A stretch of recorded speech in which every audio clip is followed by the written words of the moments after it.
Sir, திமுக ஆதரவுடன் ஆட்சி அமைக்க முன் வந்தார் இபிஎஸ் இன்னைக்கு சிவி சண்முகம் காலையில சொல்லியிருக்காரு. அதாவது சிவி சண்முகம் இப்படி சொன்னதற்கு எங்களுடைய நிலைப்பாட்டை தேர்தல் முடிவு வந்த அன்று மாலையே எங்கள் தலைவர் தளபதி அவர்கள் வீட்டில் படுத்து தூங்காமல் நேரடியாக இதே அறிவாலயத்தில் வந்து திராவிட முன்னேற்ற கழகம் ஆக்கப்பூர்வமான எதிர்க்கட்சியாக செயல்படும் என்பதை மிக தெளிவுபடுத்தி விட்டார். அதோடு மட்டுமல்ல, அடுத்த நாளே 5ஆம் தேதியே தான் போட்டியிட்ட கொளத்தூருக்கு சென்று வாக்காளர்களுக்கு நன்றி தெரிவித்து விட்டார்.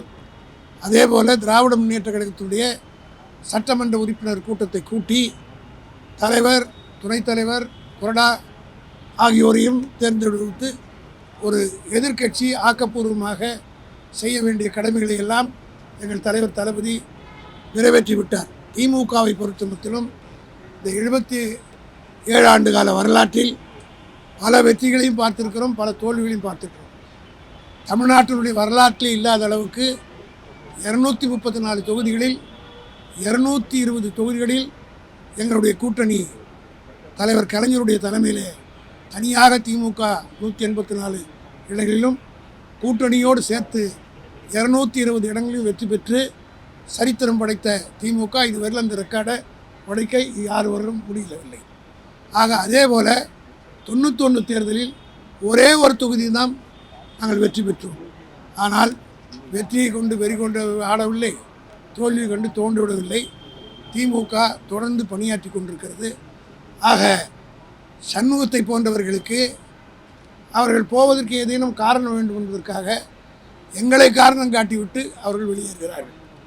ஆக அவர்களால் குறிப்பாக சிவி சண்முகத்தை பற்றி உங்களுக்கெல்லாம் தெரியும். தொடர்ந்து பதவியிலே இருந்தவர். 2021 கூட அவர் தோற்ற உடனே 2022 எம்பி ஆகிட்டார். இப்போ அதை இப்போ ராஜினாமா பண்ணியிருக்கார். ஆக சில பேருக்கு பதவி அரிப்பு இருக்கும். நீங்கள் அகில இந்திய அளவில் கூட எடுத்து கொண்டாலும் பிஜேபியில் இருக்கவங்க காங்கிரஸ் ஆட்சி வந்தால் காங்கிரஸுக்கு போவாங்க. காங்கிரஸில் எங்களோட ராஜ்யசபாவில் 5 பேர் காங்கிரஸில் தான் பிஜேபியோட மந்திரி ஆகிட்டாங்க. இதெல்லாம் வடநாட்டில் இந்த கட்சி மாறுகிற கலாச்சாரங்கள்லாம் இருந்தது. ஆனால் தமிழ்நாட்டில் இதுவரையில் 60 ஆண்டு காலமாக மேலாக, ஏன் 52 தேர்தலிலிருந்து இதுவரையில் தமிழ்நாட்டில் கட்சி தாவறது, மைனாரிட்டி அரசு என்றெல்லாம் பார்க்காத ஒன்று இப்பொழுது ஏற்பட்டிருக்கிறது. இந்த நேரத்தில் எங்கள் தலைவர் தெளிவான முடிவெடுத்து நாங்கள் எதிர்க்கட்சியாக செயல்படுவோம் என்று சொல்லிவிட்டார். இன்றைக்கு எங்களுடைய கட்சியின் சார்பில் எதிர்க்கட்சி தலைவராக இருக்கிற உதயநிதி ஸ்டாலின் அவர்களும் தெளிவாக சட்டமன்றத்திலே தன்னுடைய உரை ஆற்றியிருக்கிறார். ஆகவே அவர்கள் உடைவதற்கு எங்களை காரணம் காட்டுவது என்பது அவர்கள் திசை திருப்பதற்கு மட்டுமல்ல, ஏதோ ஒரு காரணத்தை தேடிக்கொண்டு அந்த காரணம் போவதற்கு முடிவு எடுத்து விட்டாங்க. பழமொழி சொல்லுவாங்க, எவ்வளோதான் நீ பூட்டி ஒருத்தர் வச்சாலும் ரொம்ப நாளுக்கு வச்சுருக்க முடியாது, அதுக்காக உடச்சிட்டு போவான்னு சொல்லுவாங்க. அதுபோல் இவர்கள் பூட்டி வைக்கப்பட்டிருக்கிறவர்கள் கதையை ஒடுத்து கொண்டு போவதற்குரிய காரணங்களை தேடி அடைகிறார்கள். அதற்கும் திமுக எந்த காலத்திலும் இப்படிப்பட்ட ஒரு முடிவை நான் முதல்ல தேர்தல் முடிவு வந்தோடனே சொன்னேன். இது அது 2 பேரும் இணைஞ்சு எடுக்க போகிறான். These are speculations and rumours என்று சொன்னேன். I made it very clear அந்த வெரி நெக்ஸ்ட் டே இட் செல். அதுதான் இன்னி வரலையும் எங்களுடைய ஸ்டாண்ட். அவ்வளோதான். அதிமுக மட்டும் சொல்லல, கூட்டணியில் இருக்கக்கூடிய சிபிஎம் உடைய தேசிய இல்லாத மறுத்து விட்டார். பேபி மறுத்து விட்டார். அப்படி இதெல்லாம் தவறான வதந்தின்னு சொல்லிட்டார். வதந்தின்னு சொல்லிட்டார். திமுக எல்லா கட்சியும் நீங்கள் பார்த்தீங்கன்னா உடஞ்சி போச்சு. திமுக ஒன்று தான் ஒரே ஒரு இடம் வச்சு பெற்றுப்பது கூட உடையல. ஆக நிலையான திமுக. அதனால வெற்றி தோல்வி பற்றி எனக்கு கவலை. நான் தான் தெளிவாக சொல்லிட்டேன். ஒரே ஒரு இடம் நினைச்ச போது திமுகவில் ஸ்பிரிட் வரல. இதே கேள்விகளை இதே ஸ்பெகுலேஷன்ஸ் நீங்க சொல்லும்போது வந்தபோது திமுக தலைவரிடம் கேட்டோம், பலர்கிட்ட கேட்டோம். அப்போ யாருமே மறுக்கல. இப்போ அதிமுகவின் சார்பில் ப்ரெஸ் உங்களெல்லாம் பார்த்தே சொன்னேன், இங்கிலீஷ்லேயே சொன்னேன்.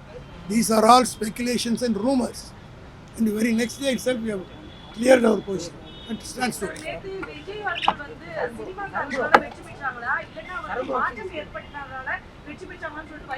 இப்போ அதாவது விஜயை பொறுத்த மட்டிலும் திமுக அதிமுக ரெண்டையும் எதிர்த்து தான் மாற்ற வேண்டும் சொல்லி தான் ஆட்சிக்கு வந்தார். இப்போ உடைச்சி அதிமுகவில் இருக்கிறவர் சேர்த்தாருன்னா சேர்க்க போகிறாரான்றதை நீங்கள் அவர்கிட்ட தான் கேட்கணும். அவர் சொல்லி எதை சொல்லி ஆட்சிக்கு வந்தார்?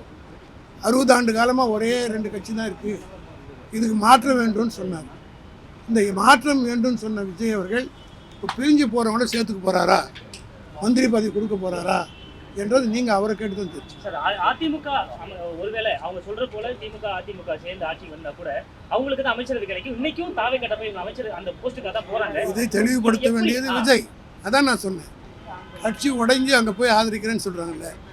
விஜய் சொன்னது தமிழ்நாட்டிலே மாற்ற வேண்டும், அதை நம்பி தான் ஓட்டு போட்டிருக்கதாகவும் சொல்கிறார். குறிப்பிட்டே சொன்னார் 2 திராவிட கட்சிகளே தொடர்ந்து ஆளணுமா. ஆக 2 திராவிட கட்சிகள் ஒரு கட்சி இப்போ உடைச்சி அவருடைய அமைச்சரவையில் சேர்க்க போகிறாரா இல்லை என்ன முடிவு எடுக்க போகிறார்? நீங்கள் அவரை தான்